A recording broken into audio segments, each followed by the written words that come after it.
acclamons et poussons des cris de victoire. Amen.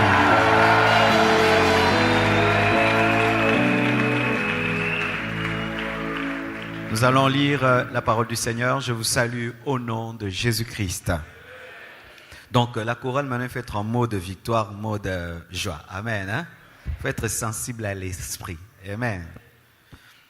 Alors nous allons lire un passage et je vais enseigner sur une seule chose, sur comment vaincre le péché. 1 Corinthiens 10, versets 6 à 12. 1 Corinthiens 10, 6 à 12. Vous y êtes? Or, ces choses sont arrivées pour nous servir d'exemple, afin que nous n'ayons pas de mauvais désirs, comme ils en ont eu. Ne devenez point idolâtres, comme quelques-uns d'eux. Selon qu'il est écrit, le peuple s'assit pour manger et pour boire, puis ils se levèrent pour se divertir. Ne nous livrons point à l'impudicité comme quelques-uns d'eux s'y livrèrent, de sorte qu'il en tomba 23 000 en un seul jour. Ne tentons point le Seigneur comme le tentèrent quelques-uns d'eux qui périrent par les serpents. Ne murmurez point comme murmurèrent quelques-uns d'eux qui périrent par l'exterminateur. Ces choses leur sont arrivées pour servir d'exemple. Elles ont été écrites pour notre instruction à nous qui sommes parvenus à la fin des siècles. Ainsi donc que celui qui croit être debout prenne garde de tomber. Nous acclamons la parole du Seigneur. Mon sous-point dans ce grand thème, comment vaincre le péché, c'est tire des leçons et ne te moque pas. Dis à ton voisin, tire des leçons, ne te moque pas. Celui de gauche, celui de droite, celui de derrière, celui de devant, seulement celui qui te sourit. Acclamons Jésus. C'est ça le fond du passage que nous venons de lire. Paul parle des faiblesses d'Israël, des faiblesses de certains Juifs, des choses qui se sont passées dans l'Ancien Testament, mais qui ont été écrites pour que nous n'ayons pas les mêmes mauvais désirs qu'eux, pour que nous ne commettions pas les mêmes péchés qu'eux, pour que le jugement qui s'est abattu sur eux ne s'abatte pas sur nous. Mes frères et sœurs, la Bible est un livre très sincère. Vous savez, si tu écris un livre où tu veux parler de ton royaume, tu veux parler de tes serviteurs, la plupart des temps, les gens ont un comportement publicitaire. Vous savez, dans la publicité, on présente les bons côtés d'un produit et on cache les mauvais côtés. On ne dit pas clairement que, par exemple, la pâte dentifrice, le fluo qui est dans la pâte dentifrice détruit la dent. On ne dit pas ça, que c'est cancérigène pour la gorge. On nous présente le côté où le dentifrice va éclaircir tes dents, mais on ne te montre pas que le dentifrice, aussi avec fluo, peut détruire ta gorge. On va te présenter le bon côté d'une boisson, que c'est énergisant, mais on ne va pas te parler de l'obésité qui vient derrière cette boisson. On ne va pas te parler du diabète qui vient derrière. Ainsi, la plupart des temps, l'homme présente les bons côtés et cache, car nous ne sommes pas sincères. Mais Dieu, dans sa parole, la Bible, il ne parle pas que des victoires. La Bible n'est pas qu'un livre des victoires, c'est aussi un livre qui présente des échecs, présente des gens qui ont échoué dans leur marche, qui ont échoué dans leur foi, qui ont perdu leur intégrité. Dieu ne présente pas que la victoire de Jésus-Christ sur le péché, ne présente pas que la victoire de Joseph sur le péché, mais la Bible nous présente plusieurs personnes qui ont échoué, plusieurs personnes qui sont tombées afin de nous instruire, pas pour que nous puissions nous moquer d'elles, mais pour notre instruction, parce que Dieu est sincère et il a la capacité d'instruire l'homme au travers des bonnes et des mauvaises choses. Alléluia. Dieu a la capacité d'instruire l'homme au travers des bonnes et des mauvaises choses, car il est écrit que toute chose concourt au bien de ceux qui aiment Dieu. Dieu peut m'enseigner au travers de quelqu'un qui est debout, il peut aussi m'enseigner au travers de quelqu'un qui est tombé. Il peut m'enseigner au travers de l'échec, il peut aussi m'enseigner au travers de la victoire. Alléluia. Et si je l'ai temps, peut-être demain, je vais enseigner sur la victoire qui nous pousse à nous sanctifier. Mais aujourd'hui, je vais vous parler des chutes qui permettent de tirer des leçons pour la sanctification. Je vais parler rapidement de 15 chutes dans la Bible qui sont remplies d'enseignements. Faute de temps, je ne serai pas creusé. Prenez les versets, allez méditer aussi à la maison. Nous voyons tout d'abord la première chute dans tout l'univers. Ce n'était pas la chute d'un homme, c'était la chute d'un esprit. Le problème que nous avons sur la terre ne provient pas de la terre, mais provient du ciel, car c'est d'abord un problème spirituel, un esprit qui s'est rébellé et qui a amené des problèmes sur l'univers et sur la terre, la chute de Lucifer. Lucifer a commis quel péché? Il a commis le péché de l'orgueil spirituel. Il a commis le péché de la rébellion. Qu'est-ce qui lui est arrivé? Dieu l'a déchu, Dieu l'a chassé et Dieu l'a condamné à l'enfer. Aujourd'hui, Lucifer est chassé par l'homme. Au nom de Jésus, nous chassons le diable. C'est devenu Satan, c'est devenu le diable, l'accusateur. C'est qu'il est devenu un esprit déchu, un esprit méchant.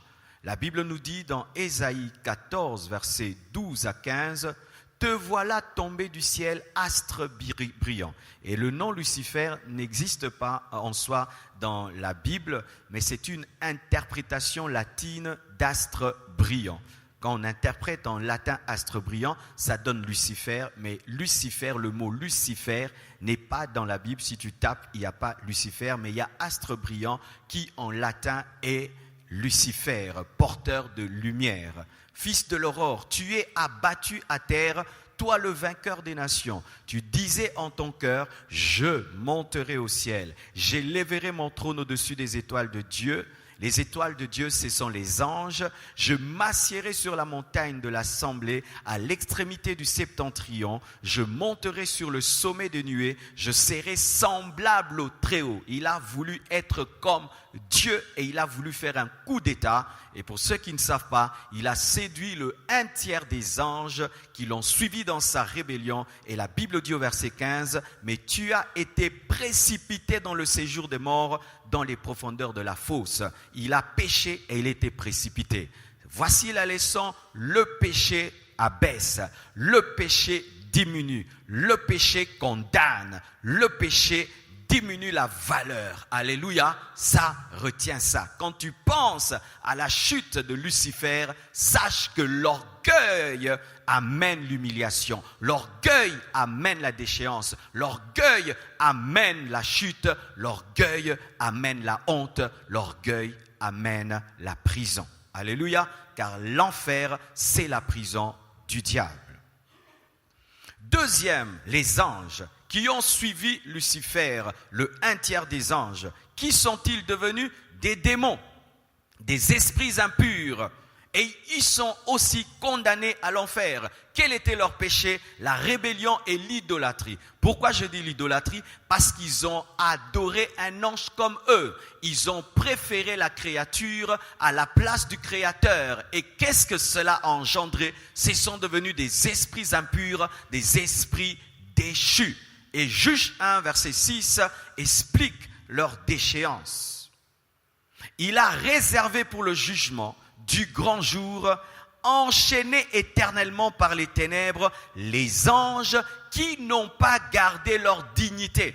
Eux qui étaient des anges adorateurs de l'Éternel ont refusé de garder cette dignité d'adorer l'Éternel, ont préféré adorer une créature, mais qui sont abandonnés, qui ont abandonné leur demeure spirituelle. Et qu'est-ce qui est arrivé aux anges? Ils sont devenus des démons, des esprits impurs, des esprits chassés par l'homme qui est fait de la poussière.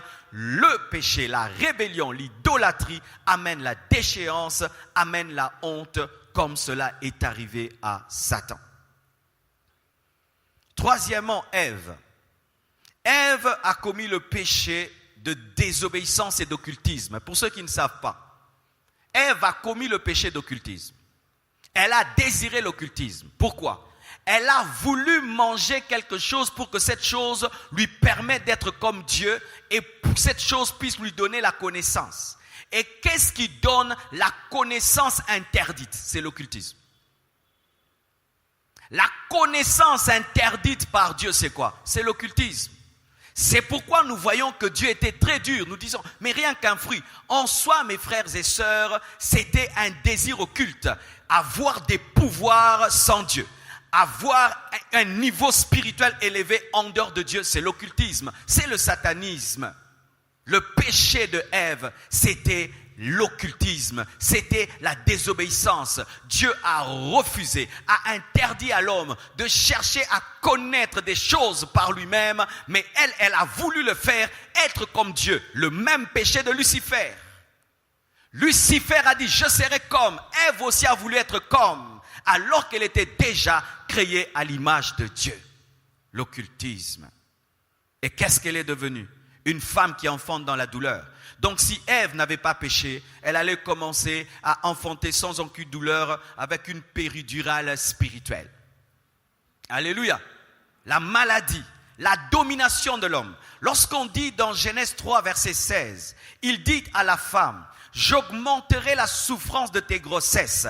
Donc la femme allait accoucher avec une toute petite souffrance parce qu'on dit augmenter et tu enfanteras avec douleur. Et nous voyons les femmes quand elles veulent enfanter, c'est comme si elles vont mourir. C'est à cause du péché. Et tes désirs se porteront vers ton mari, mais lui dominera sur toi. Ce n'est pas le désir sexuel, non. Là, c'est quoi? C'est la domination charnelle de l'homme sur la femme et cette tendance charnelle que la femme a de croire que sans l'homme, elle ne peut rien.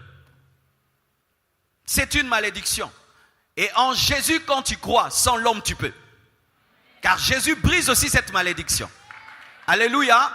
Car la femme en Christ n'est pas inférieure à l'homme. Mais l'homme est le chef parce qu'il faut qu'il y ait de l'ordre. Mais ce n'est pas que la femme est une sous-humaine. Alléluia. Mais dans la malédiction, une femme qui n'a pas Christ vivra la domination de l'homme.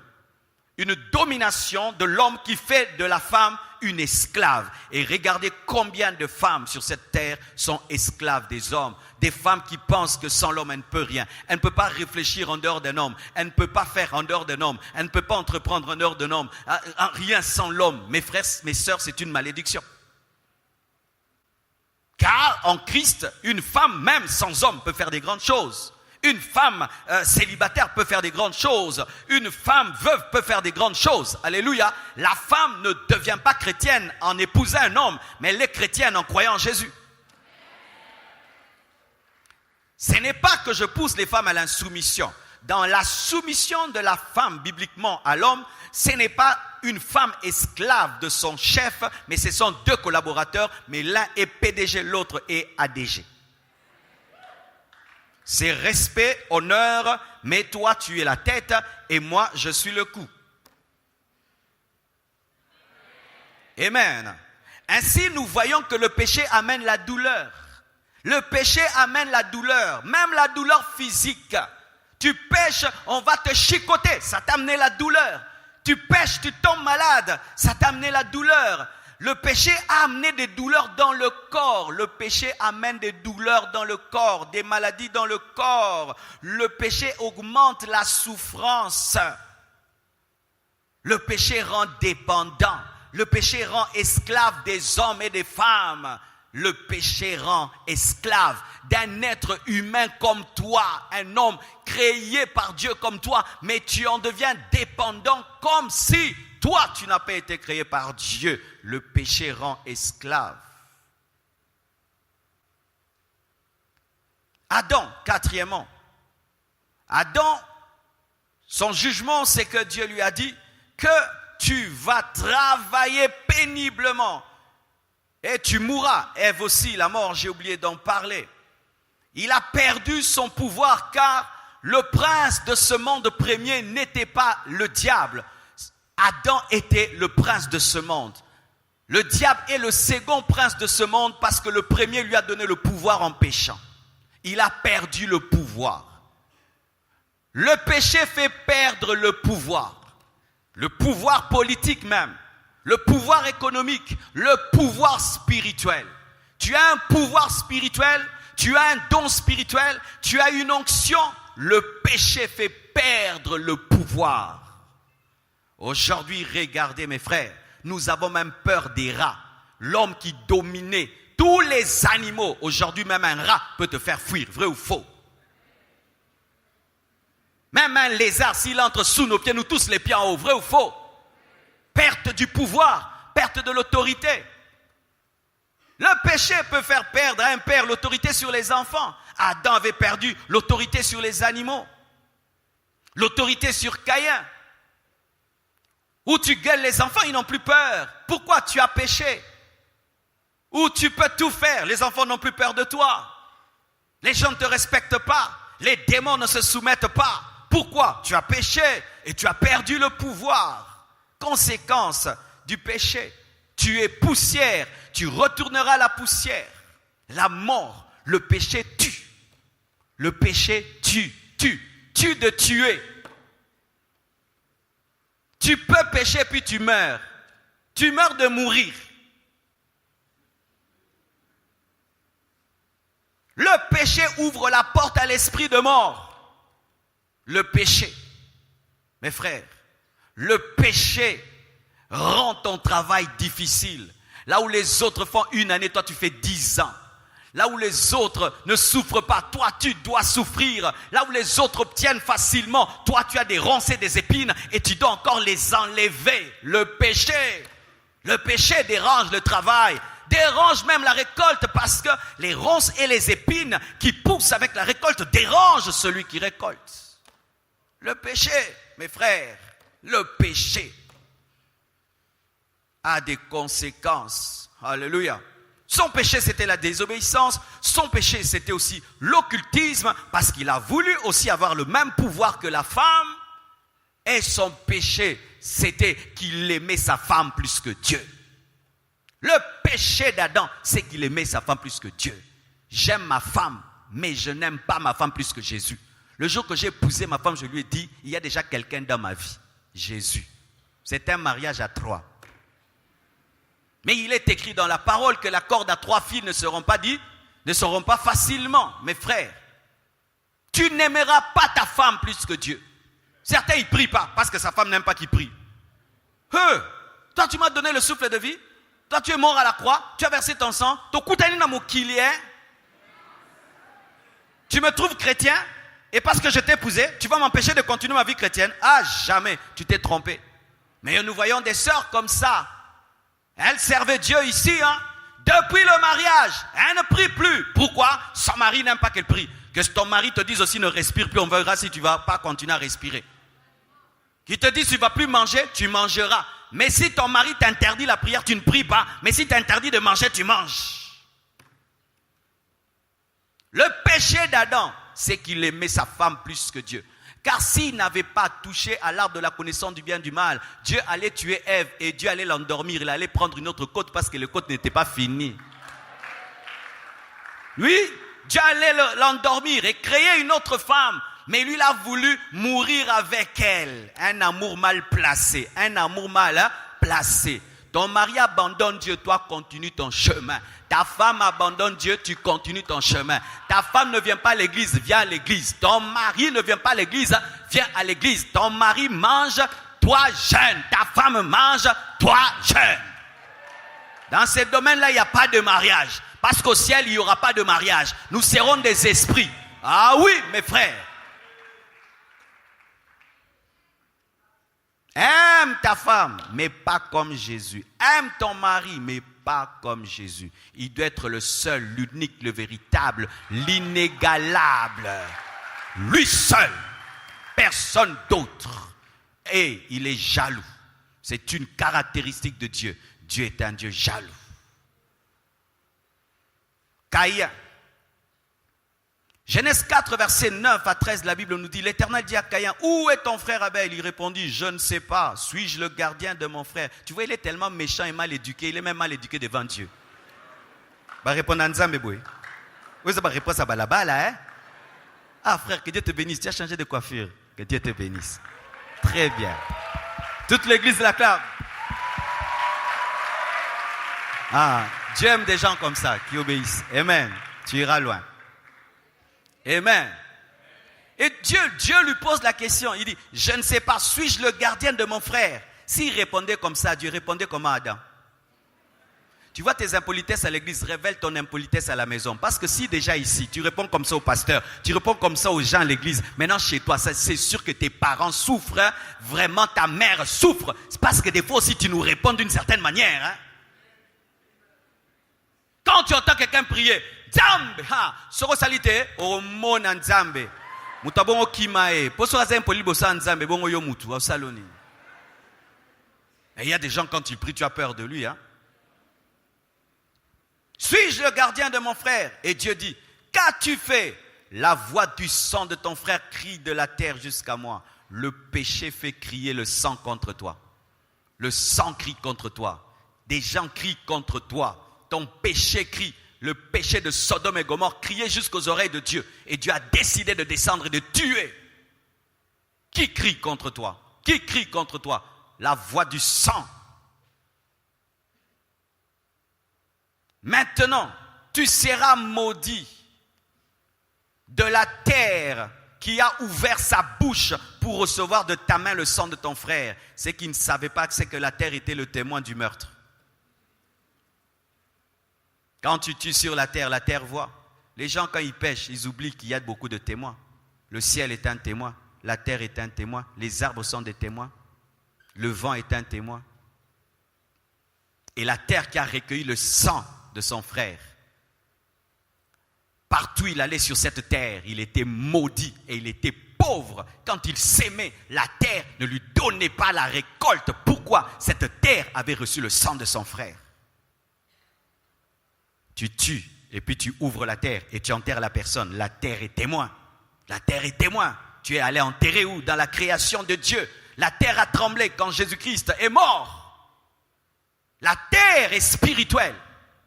La Bible nous dit que la création soupire après la révélation des fils de Dieu. Les tsunamis, les tremblements de terre, ce sont les soupirs de la terre qui attendent quoi? Le millénium. La terre est spirituelle car elle a été entraînée dans la vanité avec l'homme. Car lorsque l'homme a péché, la création était obligée de suivre l'homme dans sa vanité, mais elle n'avait pas péché. Alléluia. Maintenant tu seras maudit. Le péché amène la malédiction. Quand tu cultiveras le sol, il ne te donnera plus sa richesse. Tu seras errant et vagabond sur la terre. Le péché amène le vagabondage et l'errance. Il y a des gens qui sont comme ça. Il n'est jamais tranquille à aucun endroit. Et c'est terrible des fois les Congolais. Il est à Kinshasa, il dit je vais à la Pointe-Noire. Il va à Pointe-Noire, pas ici. Ok, il évolue. Il va au Maroc, pas ici. Il évolue. Il est à Paris, pas ici. Il va au Canada, pas ici. Il va aux États-Unis, pas ici. Il va au pôle Nord, pas ici. Au Bimamukili. Oui, ça ce n'est pas une bénédiction. Un peuple qui n'est jamais à l'aise nulle part. Toujours, je suis en train d'aller quelque part. Tu vas mourir, tu n'as rien fait. Vagabondage, errance. Cet esprit qui te prend à l'occasion de rien, tu vas te promener. Tu vas où? Pourquoi? C'est une malédiction. Car c'est le diable qui vagabonde. N'est-ce pas que Dieu l'a rencontré, lui a dit, d'où viens-tu Satan? Il dit quoi? Je viens de vagabonder sur la terre. As-tu vu Job?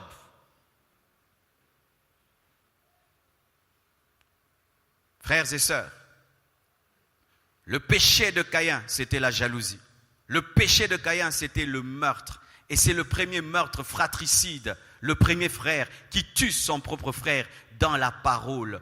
Et Caïn est devenu l'instrument du diable. Lorsque vous lisez la Bible, vous allez remarquer que la plupart des hommes méchants dans l'histoire de cette terre étaient des fils de Caïn. Nimrod était le fils de Caïn. Nimrod est la première manifestation de l'Antichrist dans la Bible. Nimrod a construit la tour de Babel. Il a fusionné les hommes pour s'élever contre Dieu. Et Dieu est descendu et les a confondus. Il était parmi les premiers chefs puissants qui s'est opposé à Dieu, fils de Caïn. Et lorsqu'on parle des gens qui ont cherché le diable très tôt, c'était les fils de Caïn. Le péché fera de toi le père des meurtriers, des sorciers, des magiciens et des occultistes. Le péché fera de toi un grand-père. Quand on parle de toi, ce n'est pas avec honneur. Et on dit, c'est toi qui nous a amené ça. C'est grand-père tel qui a commencé le fétiche dans la famille. C'est grand-père tel qui a commencé la polygamie. C'est grand-père tel. Tu deviens la racine du péché.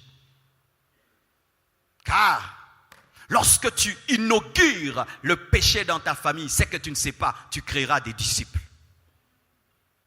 Quand tu inaugures une manière de faire, sache que tu auras des disciples. C'est pourquoi les parents sont très durs avec les aînés des familles. Pourquoi? Quand l'aîné de la famille arrête les études, vous voyez, les autres suivent. Quand l'aîné de la famille engrosse, vous voyez, tout le monde commence à le faire. Quand l'aîné de la famille fait ce, tout le monde suit. Le péché fait de toi un leader dans le mal. Caïn est devenu le leader dans le mal, le premier homme qui a tué un autre homme sur cette terre. Caïn a dit à l'Éternel, mon châtiment est trop grand pour être supporté. Le péché amène des châtiments insupportables. Des châtiments insupportables où tu sens quelque chose qui n'est pas humain. Regardez, des fois on prend un homme, on le met dans une prison. Jusqu'à la fin de sa vie, ce n'est pas supportable. Moi, quand je me suis enfermé, rien que pendant 40 jours dans mon bureau, ah non, je voulais devenir fou. Mais on te prend, on te met dans une prison, comme les prisons comme Alcatraz. Il y a des prisons qui sont sous l'eau. Il y a des prisons qui sont dans des îles. Il y a des prisons où on dort debout. Le péché t'amène à subir un châtiment que tu ne peux imaginer et qui ne tient même pas compte de ton âge. Le péché. Si tu ne veux pas vivre des choses inimaginables, frère, vis dans la sainteté. Dernièrement, nous sommes allés à la prison de Makala, mes frères. J'ai regardé des hommes, je sentais que moi j'étais au ciel et ils étaient en enfer. Tu sens, tu les regardes, tu sens qu'ils vivent des choses inimaginables. Inimaginables. Tu regardes ce qu'ils mangent, tu regardes, tu te dis, est-ce que je peux supporter ça?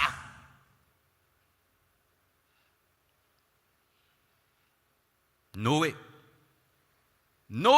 dans Genèse 9, versets 20 à 26, la Bible nous dit, Noé commença à cultiver la terre et planta de la vigne. Il but du vin, s'enivra et se découvrit au milieu de sa tente. Cham, père de Canaan, vit la nudité de son père et il le rapporta dehors à ses deux frères. Alors Sem et Japheth prirent le manteau, le mirent sur leurs épaules, marchèrent à reculons et couvrirent la nudité de leur père. Comme leur visage était détourné, ils ne virent point la nudité de leur père. Lorsque Noé se réveilla de son vin, il apprit ce que lui avait fait son fils cadet, qu'on aime beaucoup. Il dit, maudit soit Canaan. Canaan, ce n'est pas Cham. On parle de Cham qui a vu la nudité de Noé. Mais quand Noé maudit, il ne dit pas maudit soit Canaan. N'est-ce pas? Il ne dit pas maudit soit Canaan. Il ne dit pas plutôt maudit soit Cham. Il dit maudit soit Canaan. On pourrait croire que Cham a échappé. Non. Celui qui maudit ton fils t'a maudit fois 2. Donc il a dit que cette malédiction qui va t'atteindre, Cham, va te traverser et toucher tes enfants. C'était ça en soi. Il s'est gardé de dire maudit soit Cham, de peur que ce soit seulement Cham qui soit maudit. Mais il a maudit les enfants. Il est impossible de maudire les enfants sans maudire le père. Et il dit maudit soit Canaan, qui soit l'esclave, des esclaves de ses frères. Pas l'esclave de ses frères, l'esclave des esclaves. Moins qu'un esclave. Et il y a des gens qui disent que c'est lui qui a engendré l'Afrique.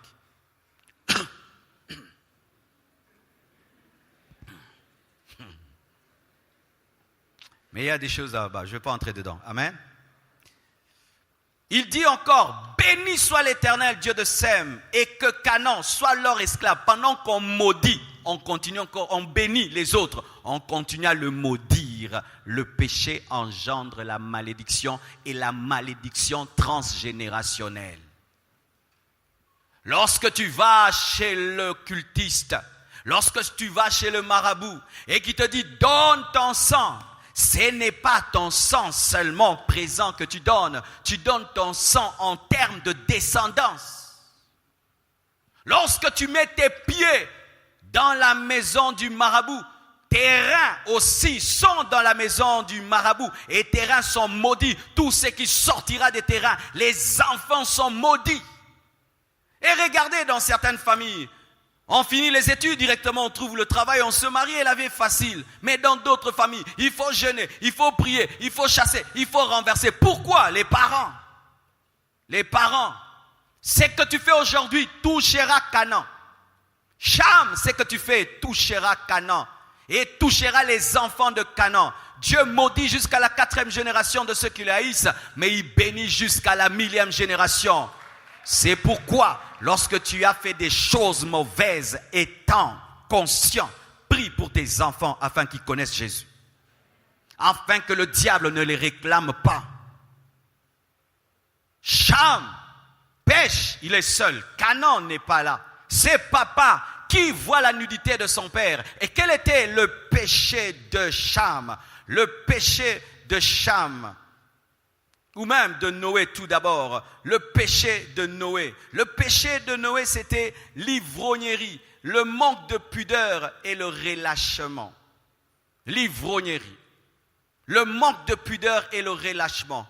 Avant l'arche, il était spirituel. Dans l'arche, il était spirituel. Mais comme il vient de vivre une grande expérience, il s'est beaucoup discipliné. Maintenant, je vais me relâcher. Je vais boire un verre, 2 verres, 3 verres, et puis s'enivre, et puis perd le contrôle et l'intelligence. Il se dénude et ça devient une occasion de chute pour les enfants. Le péché fait de toi une occasion de chute. Car si papa Noé ne s'était pas enivré, le fils Cham n'allait pas pécher. Je condamne d'abord Noé avant de parler de Cham. Car si tu es un père, tu te respectes, ton enfant ne va pas te manquer de respect pour être maudit. Car il y a des parents qui sont des pièges, des papas pièges et des mamans pièges. Tout ce qu'il fait, c'est pour te pousser seulement au carton rouge. Tout ce qu'il fait. Tu sens que dans sa présence, tu as comme un cours de mathématiques de respect. Vous connaissez de telles personnes qui piègent tout le temps les autres. Il fait tout mal. Il parle mal, il réagit mal. Malgré que tu as grandi, il te parle d'une certaine manière. Tout le temps, tu dois être maîtrise. Bien-aimé, si vous avez de tels parents, quand ton papa vient, ta maman vient, fais un vœu avec ta bouche de ne pas toucher à son autorité. Parce que ce sont des papas pièges et des mamans pièges. Surtout dans les familles, lorsque les aînés, les grands ne réussissent pas dans la vie. Et ils sont très pauvres. Et les petits deviennent riches. Ils deviennent des sources de pièges. On te cherche l'orgueil tout le temps. On te cherche l'orgueil. On te cherche l'impolitesse. Là où il n'y a pas l'impolitesse, seulement pour te piéger. Si Noé ne s'était pas enivré, son fils n'allait pas pécher. Le péché ouvre la porte à la malédiction dans les enfants. Quand je suis un homme de Dieu, je vis dans la sainteté. Vous n'aurez pas beaucoup à prier pour que vous ne puissiez pas critiquer parce qu'il n'y a pas beaucoup de choses à critiquer.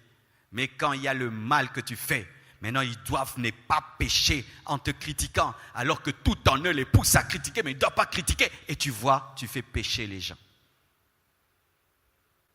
Le relâchement. Mes frères et sœurs, dans ce combat avec le péché, il n'y a pas un seul jour où tu peux dire aujourd'hui je me repose. Car celui qui nous combat ne se fatigue jamais. Même le week-end, il travaille. Et d'ailleurs beaucoup plus. Après Alpha 40, ne baisse pas la garde. Le diable est toujours diable, même après le jeûne. Car beaucoup de gens, après avoir atteint certains sommets spirituels, se permettent de tomber dans la vallée, alors que le diable sait que maintenant, il aura du mal à t'avoir. Il va attendre, comme il a attendu la fin du jeûne de Jésus-Christ. Ah oui, mes frères, comme je vous avais enseigné, nous ne combattons pas des esprits bêtes. Ce sont des esprits intelligents dans le mal, qui sont stratèges et qui peuvent savoir que là tu es concentré. Ils peuvent attendre au mois de mars et d'avril te proposer des choses. Garde la garde tout le temps. Priez sans cesse. Consacrez-vous sans cesse. Il n'y a pas de repos spirituel ni de parking spirituel. Et qu'est-ce que cela a engendré dans la vie de Noé? La honte. Son fils a vu sa nudité. C'est la honte. Même s'il avait maudit. Mais son fils a vu sa nudité. C'est le scandale. Même s'il avait maudit. Mais son fils a vu sa nudité. Et en plus, son enfant préféré, le cadet, est maudit par sa propre bouche. Imagine, tu vois ton enfant devenir esclave et tu sais que c'est toi qui l'as maudit. Tu vois ton enfant devenir fou, tu sais que c'est toi qui l'as maudit. Tu penses que Noé était dans la joie quand il voyait Canaan et il voyait Cham devenir un homme de rien. Il m'avait énervé, c'est pourquoi j'avais parlé. Quelle est cette joie? Tu t'es tué toi-même, car si ta descendance est maudite, c'est toi-même qui es maudit. Car tu n'as pas engendré que Sem et Japheth. Canaan, c'est aussi ton fils, donc c'est une perte. Les conséquences du péché te feront maudire ton propre enfant. Ou ton enfant te voit avec une femme et vient te donner des leçons. Papa, comment tu te comportes? Comment? Comme ça. Et puis tu maudis ton enfant. Impoli, tu verras. Mais si tu étais droit, est-ce qu'il allait te donner ce conseil?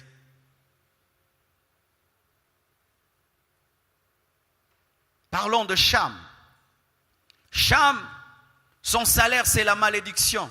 Lui et sa descendance. Son péché, vous connaissez le péché de Cham, c'est le manque de sagesse. C'est le manque de sagesse. Il a manqué la sagesse de ses grands frères Sem et Japheth. Le manque de sagesse est un péché, mes frères. Le manque de sagesse.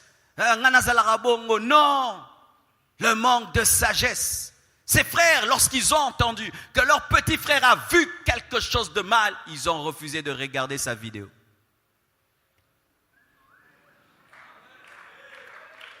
Ah oui, ils ont refusé de regarder de telles choses. Ils ont refusé de regarder. Mais toi, tu regardes, tu ouvres.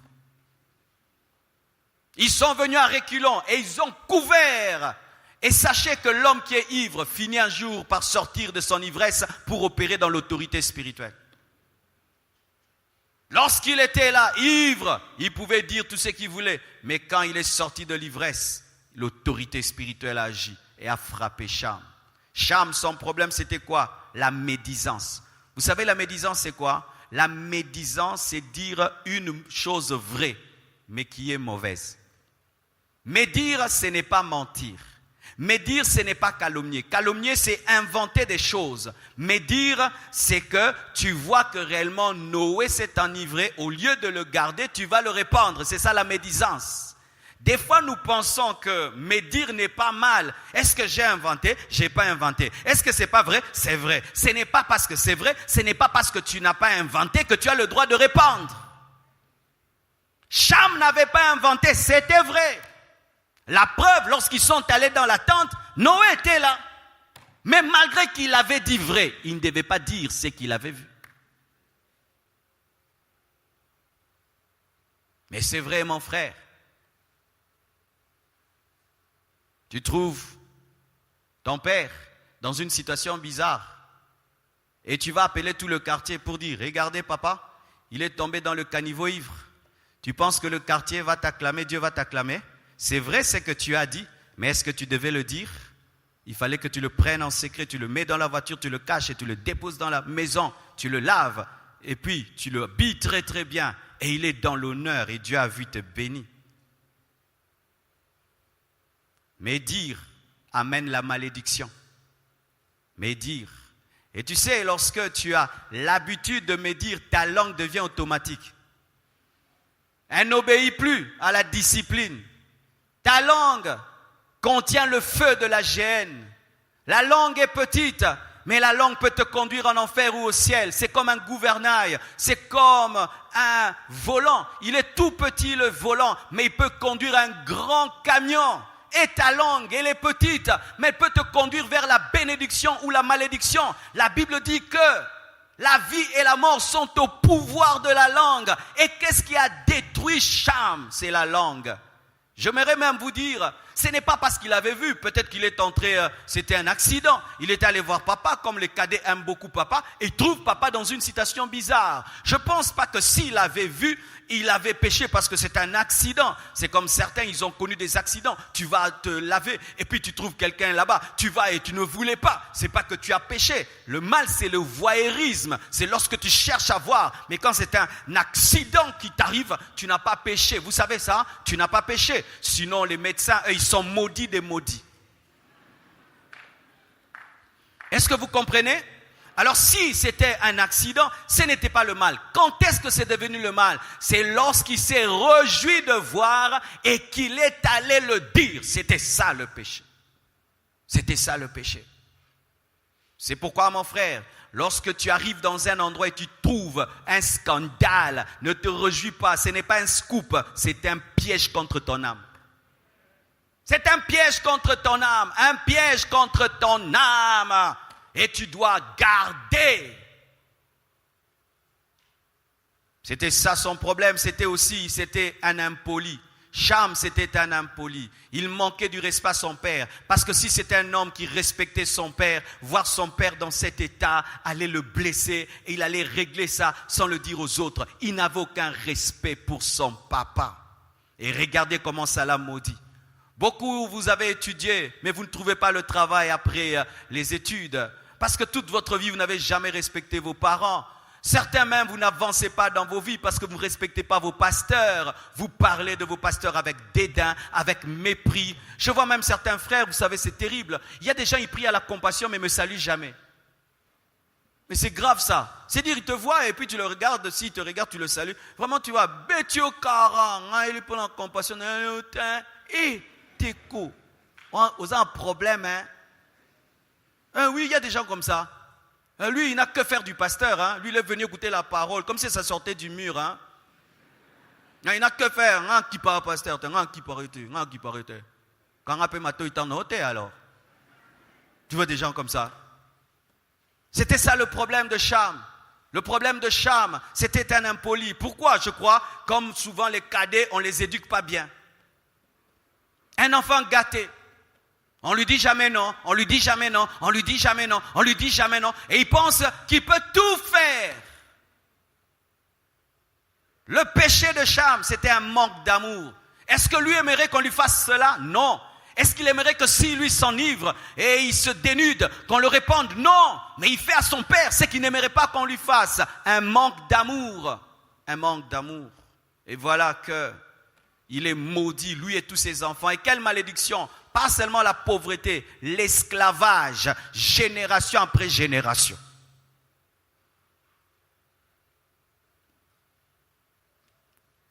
Vous êtes là? Huitièmement, Abraham. Genèse 16, versets 11 à 12, la Bible dit, l'ange de l'Éternel lui dit, voici tu es enceinte et tu enfanteras un fils à qui tu donneras le nom d'Ismaël, car l'Éternel t'a entendu dans ton affliction. Il sera comme un âne sauvage, sa main sera contre tous et la main de tous sera contre lui et il habitera en face de tous ses frères. Il s'agit d'Ismaël. Abraham attend Isaac, il ne trouve pas Isaac et sa femme Sarah lui dit d'aller vers Agar. Il va vers Agar et ils ont Ismaël. Et lorsque cet enfant naît, cela crée des problèmes dans le couple d'Abraham. Et puis il doit se débarrasser de la femme et de l'enfant. Et l'enfant pleure, la mère pleure et l'ange de l'Éternel parle. Et voici la prophétie qui est donnée sur le futur d'Ismaël, qui est le père des Ismaélites, qui est le père des Arabes. Il dit quoi? Qu'il sera un âne sauvage, un âne indomptable, quelqu'un avec un caractère dur, indomptable. Sa main sera contre tous. Il sera l'ennemi de tous et tous seront ses ennemis. Il a engendré les terroristes. Des ânes sauvages. Ils n'ont pas peur de la mort. Ils peuvent venir avec des bombes. Vous mourrez tous ensemble. Ils s'opposent au monde entier. âne sauvage. Et aujourd'hui, des guerres en Palestine, Israël, et la Palestine, l'Israël, l'Iran, l'Irak, et tout ça, c'est Abraham qui crée des guerres qui ne finissent pas. Regardez les parents qui se livrent à la polygamie, la conséquence des guerres d'héritage éternel. Des enfants ont grandi dans la paix et tu sors dehors et tu as là-bas aussi des enfants. Le jour que tu meurs, on pensait que tu avais 4 enfants, 12, Babimi. Notre parcelle, votre parcelle, votre parcelle, notre parcelle. Il paraît qu'au Congo, la plupart des dossiers aux tribunaux, ce sont des dossiers d'héritage et de parcelles causés par des Abraham. Mais c'est ça la guerre jusqu'aujourd'hui. Ismaël dit, je suis le fils d'Abraham. Isaac dit, je suis le fils d'Abraham. Isaac engendre Israël et Ismaël engendre les Arabes. Et ça crée des guerres jusqu'aujourd'hui à cause de papa Abraham. Des enfants qui se haïssent, des enfants qui ne se parlent plus à cause des maisons, à cause des voitures. D'autres se traduisent même en justice. Se mettent en prison, s'empoisonnent, s'accusent, se déchirent pour toujours après le décès des parents. Pourquoi? La polygamie.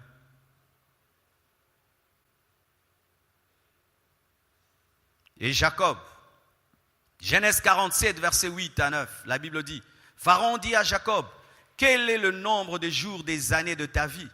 Jacob répondit à Pharaon, les jours des années de mon pèlerinage. Non, Jacob avait une sagesse terrible. Le Pharaon lui pose des questions sur sa vie, mais lui répond parlant du pèlerinage. Pour dire, nous les Juifs, nous sommes des pèlerins.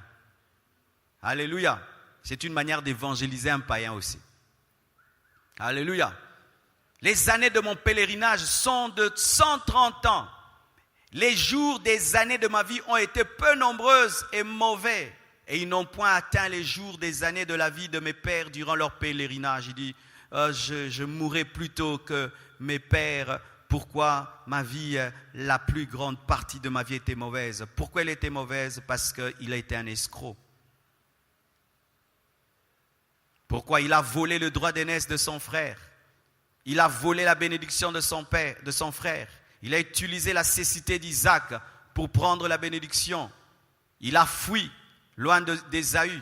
Il s'est retrouvé chez Laban. On l'a escroqué, changeant tout le temps son salaire. Il aime une femme, Rachel. Dans la nuit, on lui donne Léa. Et il y perd beaucoup d'années jusqu'à ce qu'il se tienne devant Dieu, qui réclame la bénédiction. On brise sa hanche et puis on change son nom. C'est alors que sa vie commence. Il a passé des moments de souffrance. Le péché donne du retard à la vie. Le péché retarde la destinée. Le péché écourte la vie. Tu devais vivre jusqu'à 80 ans. Tu t'es tellement donné au péché que ton corps est usé. Tu meurs jeune. Regarde aujourd'hui au Congo, tu vois un jeune mais il ressemble à un vieillard. Trop de péché. Trop de péché. Trop de péché. Tu regardes une jeune fille, elle te donne son âge. On croirait qu'elle a plus. Pourquoi? Les péchés. Le péché. Le péché use le corps. Le péché fait perdre la fraîcheur de la jeunesse. Le péché rend la vie remplie des mauvais souvenirs. Le péché courte ta vie et te donne du retard. Moïse, Dieu lui dit dans Nombre 20, versets 7 à 12, parle au rocher. Moïse se fâche contre Israël et il frappe 2 fois le rocher. Et Dieu lui dit, toi et Aaron, vous n'entrerez pas. Quel était le péché de Moïse? La colère. Moïse, tu vois, c'est un bègue. Les bègues souvent sont très colériques. Si tu es bègue, prie beaucoup pour que Dieu te donne la maîtrise de soi. Parce que les bègues souvent tombent dans la colère parce qu'ils veulent parler, mais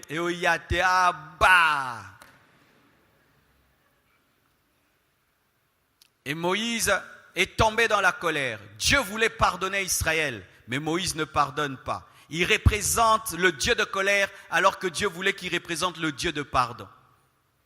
Et Dieu remarque que Moïse devient autonome. Il commence à faire ce qu'il veut, l'autonomie. Vous savez, mes frères, à un niveau de ministère, une petite autonomie devient dangereuse parce que tu peux devenir Dieu. Moïse était tellement utilisé par Dieu que Dieu ne pouvait pas permettre une petite rébellion en lui parce qu'il pouvait devenir le Dieu d'Israël. Ils l'ont vu tellement puissant. Et Dieu lui dit, tu n'entres pas. Tu t'imagines, il a fait 40 ans dans le désert et puis il fait encore 40 ans avec le peuple. Toute cette peine pour rien. Il n'a jamais vu Canaan. Le péché fera que tu ne toucheras pas ta bénédiction. Le péché fera que tu travailleras pour une chose, mais tu ne la toucheras jamais. Le péché fera que tu te battras pour une cause, mais tu ne verras jamais sa récompense. Le péché fera que tu salueras de loin Canaan, et tu n'y entreras pas. Le péché écourtera ta vie, car il est écrit dans la parole que sa vue ne s'était pas apaisantie. Il avait des bons yeux, il était en bonne santé. Moïse n'est pas mort de maladie, il est mort de volonté de Dieu. C'est la maladie qui l'a tué, la volonté de Dieu. Car il est monté à la montagne et il est expiré. Et Dieu l'a enterré. Pourquoi? Pour que le diable n'utilise pas son corps pour des apparitions. Imaginez cet homme puissant. Celui qui était vraiment digne de voir Canaan, c'était Moïse. Mais Moïse n'a pas vu le péché. Tu te bats comme ça, cette église grandit. Quand elle devient grande, c'est quand tu commets des bêtises. C'est ça le péché, le péché. Certains vraiment, c'est quand cette église commence à grandir qu'il commence des problèmes. Vraiment, vous avez le temps. Alléluia. Quand on était là 20, tu étais un bon disciple, un bon collaborateur. Makamukomo Simba, Ndeko, Libomene Zoyo. Zamboanya Ndeko, Makamukomo Simba. Bafitire bandio monana. Mais c'est terrible. J'ai vu des gens qui étaient là, lorsqu'on était à 30, ils étaient là. Mais non, que les choses commencent à marcher, il commence des complications. Le péché de Moïse.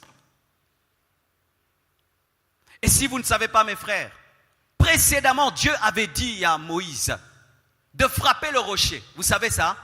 Oui, ce n'était pas la première fois que Dieu donnait de l'eau. Dieu avait dit de frapper, et il avait frappé, il y avait l'eau. Mais comme Dieu est multisystème, il ne veut pas rester esclave d'un système, il change de système, mais Moïse reste dans l'ancien système. Le péché de la désynchronisation par rapport au timing divin. Tu restes dans la loi alors qu'on est dans la grâce. Le péché. Alléluia.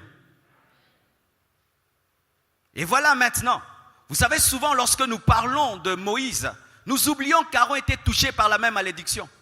Dieu n'a pas dit à Moïse, tu n'entreras pas. Il a dit, toi et Aaron, vous n'entrerez pas. Mais souvent, nous ne voyons pas, tu n'entreras pas d'Aaron à cause de tu n'entreras pas de Moïse.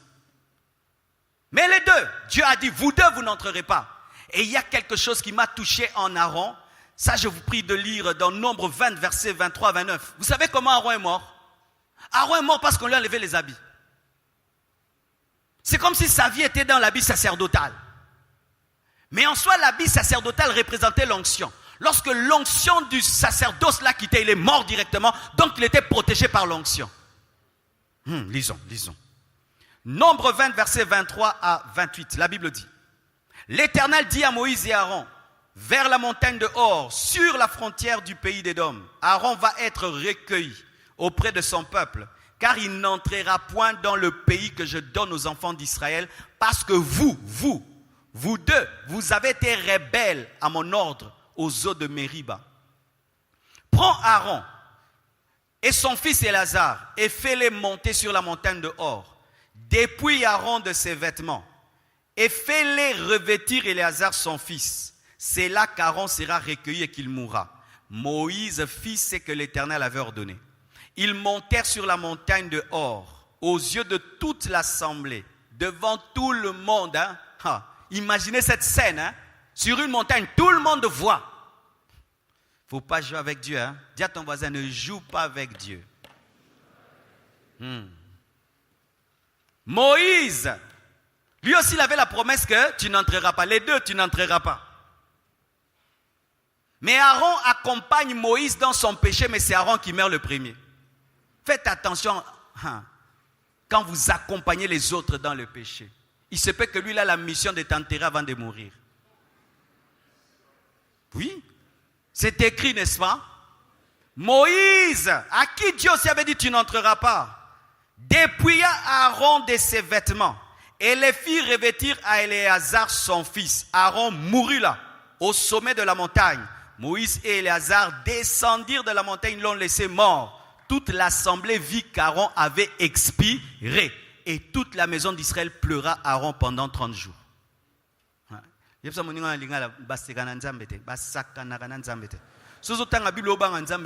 problème. Hein? Mais problème nous temps arabe psaume. Ouais, c'est ça le problème des chrétiens. Donne-moi les psaumes, je vais prier avec les psaumes. Il y a aussi de telles choses que Dieu peut tuer quelqu'un sans maladie. C'est ça qu'il y a des gens, ils dorment, ils ne se réveillent plus. Il n'était pas malade, il dort, il ne se réveille pas. Dieu le dépouille. Dieu prend son onction et donne à quelqu'un d'autre dans la nuit et puis il meurt. Sans fièvre, sans aucun symptôme, Aaron est mort de la volonté de Dieu. Et Dieu a donné l'onction à son fils Éléazar. Pourquoi? Il a suivi son frère au lieu de suivre l'Éternel.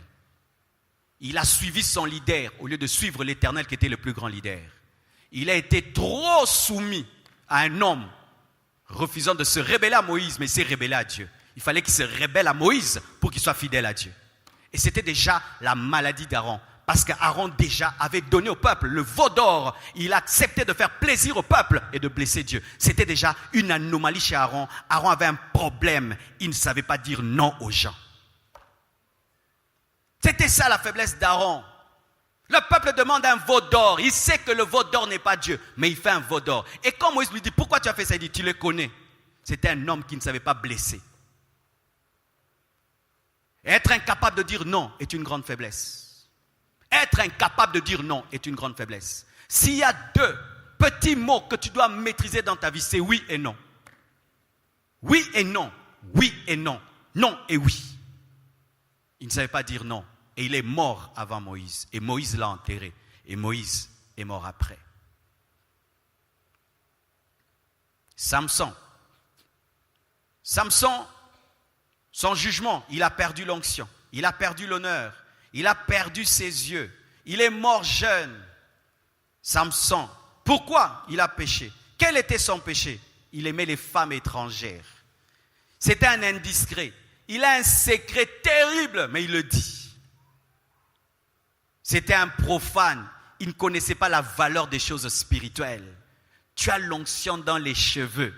Et tu sais que si on les coupe, tu perdras ta force. Une femme te dérange seulement si tu m'aimes, si tu m'aimes, si tu m'aimes, si tu m'aimes, si tu m'aimes, si tu m'aimes, si tu m'aimes. Yeah! Béto droite. Si tu m'aimes, si tu m'aimes, si tu m'aimes, si tu m'aimes. Oh, tu ne m'aimes pas, si tu m'aimes. Et puis il était excédé, c'est-à-dire fatigué. Il dit, elle me dérange trop. Même si quelqu'un te dérange tout le temps pour t'empoisonner, tu vas boire. Fatigué de dire non. Il commence maintenant à mentir, il commence à s'approcher de l'interdit. Il commence, tu vois, parce qu'il ne parlait pas de son pied, si on me coupe le pied, il ne parlait pas, non, si on me coupe le doigt. Non, il commence à parler si on me fait des tresses, si on lit. Tu vois, il commence à s'approcher du secret. Son mensonge n'est plus trop loin de la vérité. Parce qu'il était vers la tête seulement, la tête. Le secret est aussi vers la tête. Il donne des faux secrets, mais après, il dit le vrai secret. Quand seulement cette femme a le secret, elle l'endort. Pourquoi? Elle l'endormait déjà. Elle connaissait comment elle peut l'endormir. Elle endort. Elle téléphone, elle appelle les chefs des Philistins. Il lui donne l'argent. Et coupe ses cheveux. Crève ses yeux. Et lui, il dit quoi? Je m'en sortirai comme d'habitude. C'était un homme insensible aux choses de Dieu. Dieu est parti, il pense que Dieu est là. Il était habitué à opérer dans les miracles, mais pas à la communion.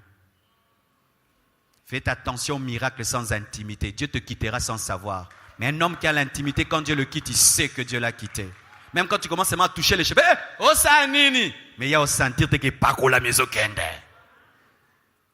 Comme Comment tu peux arriver jusqu'à tu perds toute l'onction? Tu ne sens pas. On a coupé toutes les 7 tresses. Il pouvait se réveiller même à la première tresse. Non, yoka. La Bible dit que la femme a touché le pan de la robe de Jésus-Christ et Jésus a dit, quelqu'un m'a touché. Lui, on touche les cheveux, il ne se rend pas compte. Mais Jésus, on touche le pan de la robe. Il dit, j'ai senti une puissance sortir de moi. Est-ce que tu sais quand ton onction diminue pour entrer en jeûne et prier et te mettre en ordre avec Dieu? Est-ce que tu sais quand tu n'es plus au sommet de ton onction? Est-ce que tu sais? Tu sais. Parce que même quand nous avons des voitures, nous savons, j'ai 2000 litres, je commence à aller vers le rouge, ça te dit rouge, rouge, rouge. Ce n'est pas parce que la voiture roule que tout va bien. Tu es au rouge, tu auras une panne sèche en pleine nuit. Cher homme de Dieu, tu sers Dieu, tu dois savoir quand l'onction baisse. Pour jeûner, prier, chercher Dieu. Ne servez pas Dieu dans la routine. Samson n'avait aucune communion avec celui qui lui avait donné l'onction. Aucune. Lisez dans la Bible. Jamais une seule fois Samson a utilisé l'onction pour le peuple. C'était toujours pour lui. Payer ses dettes, c'est venger. Lisez tous les miracles, même le dernier miracle de Samson. Il n'a pas dit pour Israël, venge-moi pour mes yeux. Toujours moi, toujours moi. Des gens qui utilisent l'onction pour eux-mêmes. Il perd l'onction. Samson, il perd la vision. Le péché fait perdre la vision. Tu avais une bonne vision, tu entres dans une fausse vision. Tu avais la puissance, tu perds la puissance. Tu dominais, on commence à te dominer. Il a commencé à moudre à la meule de ses ennemis. Il était respecté, il devient maintenant un pantin. Quelqu'un qu'on utilise pour s'amuser quand il y a une fête. Lui qui était respecté, lui qui était honoré. Maintenant c'est pour s'amuser qu'on est en train de chercher Samson. Dis à ton voisin, le péché est mauvais. C'est le but de ce soir, que tu puisses haïr le péché. Saoul a perdu la royauté. Il a perdu l'onction. Il était même possédé des démons. Il a attrapé même comme une folie. Et il s'est suicidé lui-même. Suicidé, il s'est jeté sur sa lance. Pourquoi, vous savez? Pourquoi? Cet homme, dans Samuel 15, 1 Samuel 15, versets 9 à 11, Dieu lui dit ceci, de frapper les Amalecites, leur bétail, de les tuer tous, parce qu'ils avaient combattu Israël au temps de sa faiblesse. Et lui, il a l'occasion d'avoir les Amalecites. Qu'est-ce qu'il fait? Il obéit partiellement, dites obéissance partielle. Il garde les animaux gras, il garde tout ce qui est gras, tout ce qui est beau, il le garde, alors que Dieu avait dit tue tout.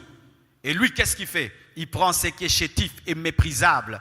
Et c'est ça qu'il dévoue à l'interdit. Et lorsque Samuel arrive, il dit, qu'est-ce que tu as fait? Il a dit, j'ai gardé, j'ai épargné Agad, j'ai épargné les meilleurs brebis et les meilleurs bœufs, les bêtes de seconde portée, les agneaux gras et tout ce qui est bon, je l'ai gardé. L'Éternel adressa la parole à Samuel et dit, je me répands d'avoir établi Saoul pour roi, car il se détourne de moi et il n'observe point mes paroles. Samuel fut irrité, il cria à l'Éternel toute la nuit. C'est lorsque la royauté a été ravie à Saoul. Pourquoi? Une obéissance partielle.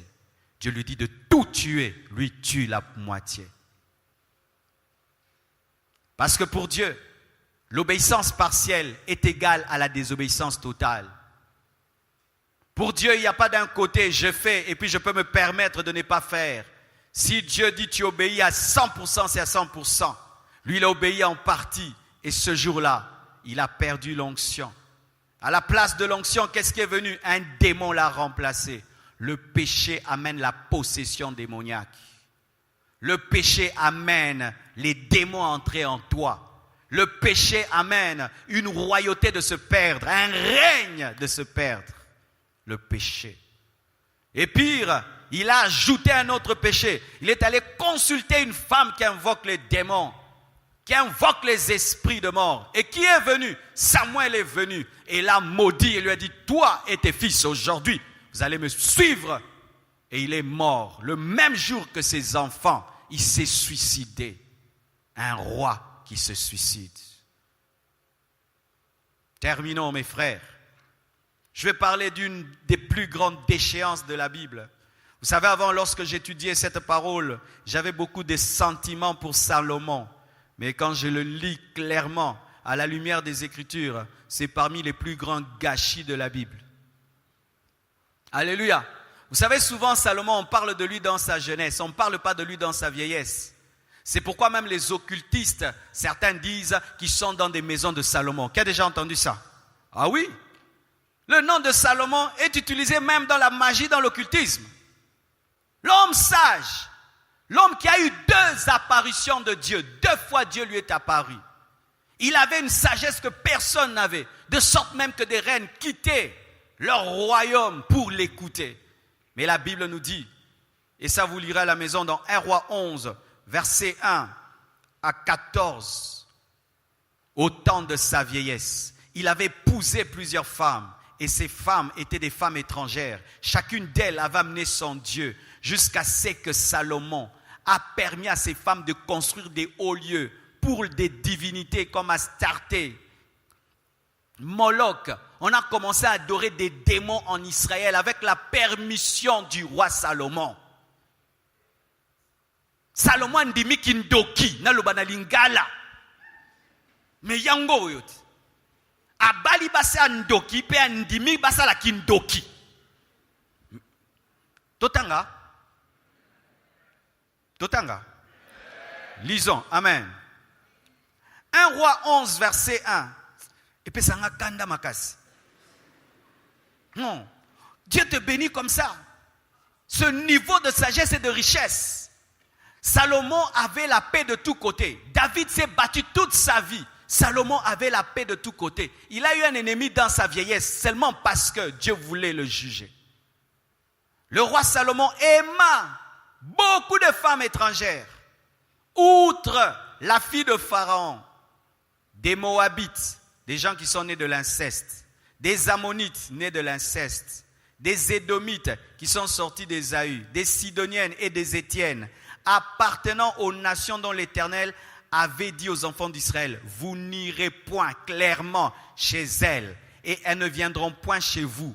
Elles tourneraient certainement, Dieu dit certainement, il était plus sage que Dieu, alors que la sagesse est venue de Dieu. Tu vois, Dieu te donne la sagesse et puis tu commences à le conseiller. C'est ça, Dieu te permet de finir les études, tu deviens un intellectuel, maintenant tu commences à douter. Mais les miracles n'existent pas, pour moi ce sont des icebergs. Mais wando senga nzambe mbonga kutanga. Alléluia. Vous n'irez point chez elles, elles ne viendront point chez vous. Elles tourneraient certainement vos cœurs du côté de leur Dieu. Ce fut à ces nations que s'attacha Salomon, entraîné par... Non, la passion. Il faut enlever l'amour. La passion. Il eut 700 princesses. Quelle force! Pour femmes. Et 300 concubines. 1000. Il a battu le record du monde jamais égalé des femmes. Et ces femmes, imaginez, tu as la pression de 1000 femmes. Je vais adorer mon Dieu. Je vais adorer mon Dieu 1000 fois. Détournèrent son cœur. Pas seulement leur cœur, même le cœur de Salomon s'est détourné de Dieu. Quand? À l'époque de la vieillesse. Faites attention à la vieillesse. Souvent, la vieillesse fait changer les doctrines. Beaucoup d'hommes de Dieu qui ont servi Dieu longtemps, à la fin de leur vie, changent de doctrine, changent de leadership. Parce que dans la vieillesse, des fois, il faut un peu te retirer et puis tu laisses des gens de sagesse diriger, de peur que ta vieillesse ne puisse te pousser à adorer de faux dieux. Les péchés de la vieillesse. Quand je lis les pionniers, la plupart des pionniers, c'est à la fin de leur vie qu'ils ont changé beaucoup de choses. Il y a un, par exemple, à la fin de sa vie, il a voulu démontrer qu'il y avait des tribus d'Israël aux États-Unis. Et puis un jour, il a commencé à s'habiller comme Aaron. Dieu l'utilisait tellement qu'il commençait à s'habiller comme le sacrificateur Aaron. Et Dieu l'a frappé de maladie. Cet homme a attrapé les maladies qu'il chassait. Il chassait des maladies des gens qui se courbaient comme ça. Lui-même, il est mort courbé sur une chaise roulante. Pourquoi? Quand il est devenu grand, un jour, il a crié, « Le monde est à mes pieds. » Masuma Mubange. À l'époque de sa vieillesse, ces femmes inclinèrent son cœur vers d'autres dieux et son cœur ne fut point tout entier à l'Éternel son Dieu, comme l'avait été le cœur de David son père. Salomon alla après Astarté, divinité des Sidoniens. Aller après Astarté, ça veut dire quoi? La magie, non? La magie, non? Salomon alla auprès d'Astarté. Donc il a pratiqué la magie d'Astarté, divinité des Sidoniens. Et après Milcom, l'abomination des Ammonites. Et Salomon fit ce qui est mal aux yeux de l'Éternel. Il ne suivit point pleinement l'Éternel comme David son père. Alors Salomon bâtit sur la montagne qui est en face de Jérusalem un haut lieu pour Kémoth, l'abomination de Moab, et pour Moloch. Vous connaissez Moloch? Moloch, c'était un démon qui réclamait que les parents brûlent leurs enfants. Comme offrande, les parents donnaient des enfants vivants et les brûlaient. Salomon a fait un autel à Moloch. Donc, Salomon a offert des enfants. Tala bisika outi, na bisika kiti. Aucun satanate. Lucifer était parfait en sagesse. Il est tombé où? Salomon. Fais attention, mon frère. Garde toujours la garde, même dans la vieillesse. Et Dieu décide quoi? Dieu décide de diviser Israël, de lui prendre même tout le royaume. Mais pour David, il dit, pas pendant que tu es vivant. C'est-à-dire, bon, on te fait du bien, pas pour toi, mais pour celui qui est mort. Pour dire que l'homme mort est plus important que toi, les vivants. Donc, tu n'as plus de valeur. Dieu dit, à cause de David, pas à cause de toi. Je voulais tout te ravir. Mais pour David, mon serviteur, je te laisse sur le trône. Mais après toi, je vais tout te prendre. Ton fils n'aura qu'un seul royaume, Juda. En souvenir de David, je vais garder Juda, que je vais donner à ton fils. Mais tout le reste des tribus, je vais donner à ton esclave, à ton serviteur. Vous imaginez ça? C'est pourquoi aujourd'hui on parle du royaume de Juda et Israël. C'est à cause de Salomon qu'Israël était divisé, qui est ce qu'on appelle le schisme en Israël. C'est à cause du péché. Le péché amène la division. Le péché amène la division. Le péché diminue l'héritage que tu devais laisser à tes enfants. Le péché dilapide l'héritage que tu as reçu de ton père. Car lui reçoit un royaume uni de David. Mais lui laisse quoi? Une seule tribu à son fils. Le péché. Et pour le 15e, c'est Judas. On ne peut pas parler du péché sans parler de Judas. Parce que Judas a commis le plus grand péché du monde. Vous savez quoi? Il a vendu le Fils de Dieu. Lui, il a bâti les records. C'est pire que Salomon. Lui, c'est Jésus. Il a pris Jésus pour une marchandise. Et vous savez, l'argent qu'il a demandé ne pouvait acheter qu'un champ, même pas une maison. Donc, à Kakolaye sous ma casse. À cause de quoi? La cupidité. Dites cupidité. Celui qui a vendu Jésus n'était pas un impudique, c'était un cupide. On reconnaît la spiritualité d'un homme devant l'argent. Tu as l'argent en main, c'est quand je saurai. C'est pourquoi je ne crois pas trop en la sanctification d'un pauvre.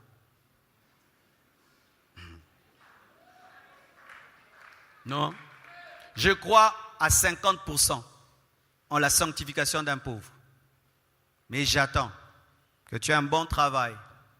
Voiture, maison, compte en banque bombé. Tu vas en Europe, tu reviens et on te regarde. Pendant le culte. Oh, j'arrive plus. Il fait trop chaud à la compassion. Frère, pourquoi tu ne viens plus à l'église? Mais vous n'avez pas encore climatisé, ça abîme ma peau, j'ai des boutons. Mais vous savez qu'il y a d'autres qui attendent qu'on finisse le temple pour venir prier ici. Dieu a commis l'erreur de leur donner l'argent. Tu sais qu'il y a des péchés qui coûtent cher. C'est pourquoi tu ne les commets pas, parce que tu n'as pas l'argent pour les commettre. Ça coûte trop cher. Oui, il y a des péchés très coûtants, très coûteux. Prendre une femme, tu l'amènes au Pullman. Tu n'as même pas $20, frère. Oh, moi je ne commets. Il y a des gens qui pêchent. Ils amènent des femmes au Pullman. Toi, tu as même l'argent d'amener même. Attendons que tu aies l'argent. Oh, j'aime ma femme. Attendons que tu voies toutes les couleurs et que tu reviennes à elle comme l'avion rentre à l'aéroport. Alléluia. Qui es-tu face à l'argent? Le jour qu'on est allé acheter cette parcelle, non, j'avais rigolé. Il y avait du bruit autour de la table. Du bruit à un niveau. Les gens se chamaillaient. Papa Belad me dit, pasteur, prends seulement l'argent là, mets sur la table, ils vont se calmer. Oh, papa, mais tu vas voir. Et ce jour-là, on n'avait même pas encore beaucoup, c'était 90 000. On prend 90, on met seulement sur la table, en grosse liasse. Du coup seulement, tout le monde a commencé à sourire. Les sourires est entré. Oh pasteur, mais il fallait depuis longtemps. Vraiment, je vous dis, la courtoisie, les sourires. J'ai dit, Mbongo, Mbongo, c'est un gouya, et on peut se sourire. Vous savez, quand j'ai passé des moments difficiles, il y avait des gens qui me faisaient souffrir comme ça. Ils t'appellent pour te donner l'argent, au lieu qu'ils te donnent dans une enveloppe. Quand vous donnez beaucoup d'argent à quelqu'un, mettez seulement dans l'enveloppe du cou. C'est ce qu'on me faisait. Il prend, il compte. 1, 2. Maintenant, quand quelqu'un te donne et il compte devant toi, tu ne sais pas si tu vas regarder en haut ou tu vas regarder. Alors je me dis, si je regarde, va dire que je suis cupide. Alors je ne regarde pas. Mais si je regarde en haut, je suis aussi stupide. Parce qu'il va dire, pourquoi tu regardes en haut? Tu es mal à l'aise. Ah, maintenant tu regardes. Et plus il ajoute, tu veux montrer vraiment que tu es heureux qu'il ajoute. Mais pas moyen de lui montrer. Donc tu souris dans le cœur. Non, je vous dis.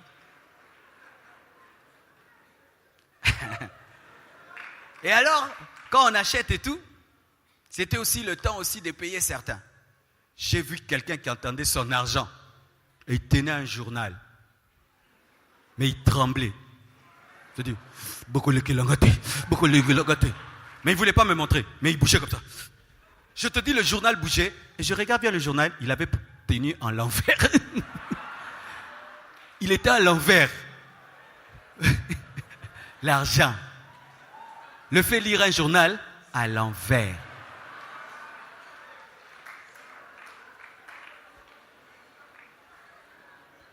Moi, il y a un frère dans cette église, je le respecte. Jonathan Kandolo, le petit frère de mon épouse. Cet homme-là, s'il devient ministre des Finances du Congo, je vous dis, les sautes moutons sont finis.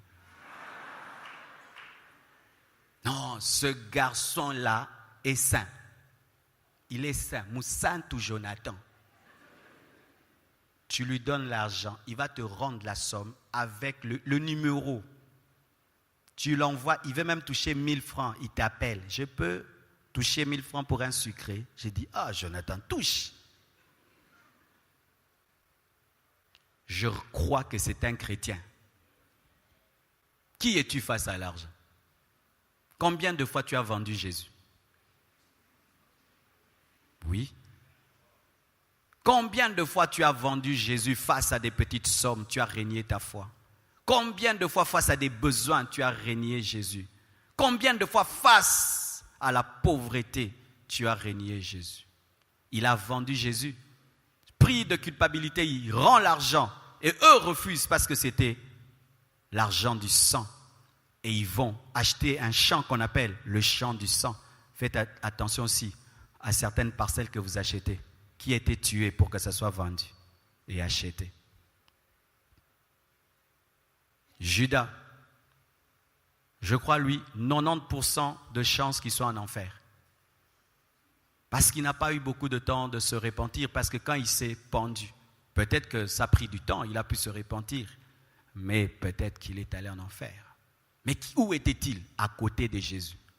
C'est l'un des hommes dans la Bible, on dit clairement que le diable entra en lui. Le diable, on ne dit pas un démon.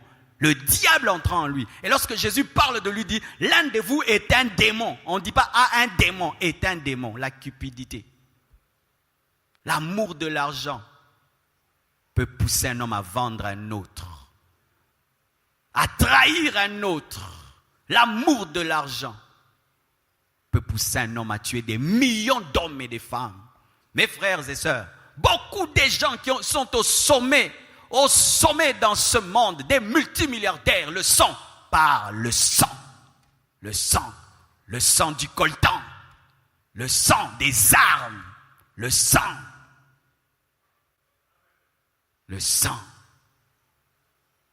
Dernièrement, en Europe, les gens disaient « Je ne veux pas du sang sur mon portable », n'est-ce pas? C'était une devise pour l'argent. Ils peuvent créer des guerres. 1 million d'hommes meurent, il n'a que faire. Il a 1 milliard de dollars.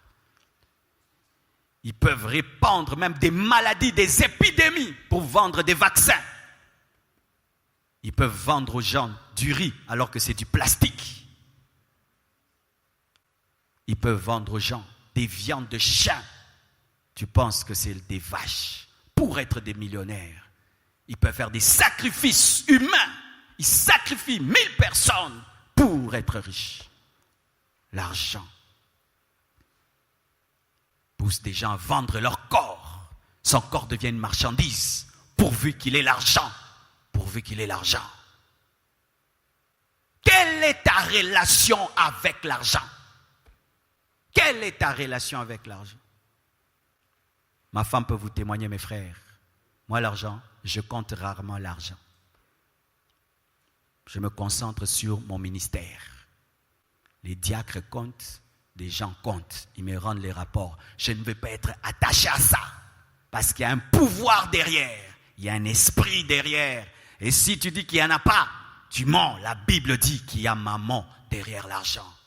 L'argent peut détruire ta foi, détruire ta vie, détruire ta spiritualité.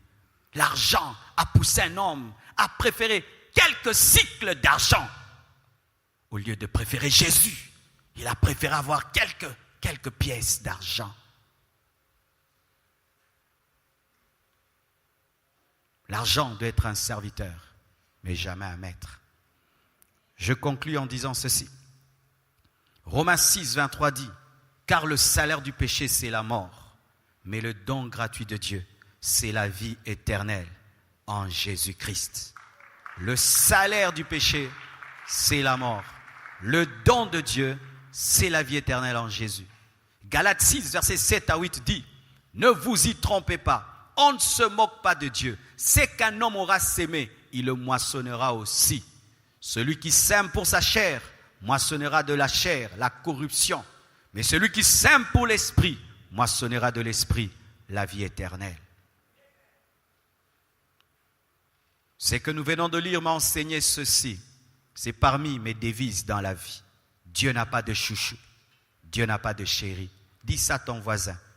Dieu n'a pas de chouchou. Dieu n'a pas de chéri.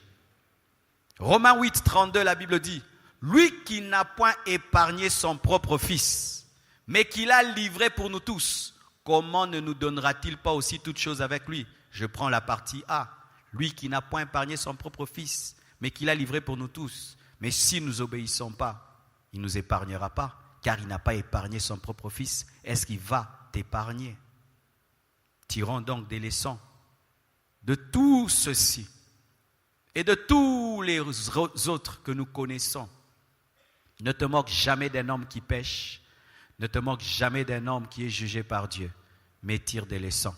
C'est comme quand il y a un embouteillage, quand devant toi, il y a des voitures qui bloquent. Qu'est-ce que nous faisons? Nous regardons. Et quand ça bloque, les gens tournent, n'est-ce pas? On tourne. Pourquoi? Tu ne veux pas emprunter le même chemin de peur de te retrouver dans la même situation. Et lorsque tu connais des gens qui ont péché, Dieu les a jugés. Quand tu regardes, ne te moque pas, mais deviens sage et intelligent. Tourne. Tourne vers Jésus. Tourne vers la sainteté. Tourne vers l'amour.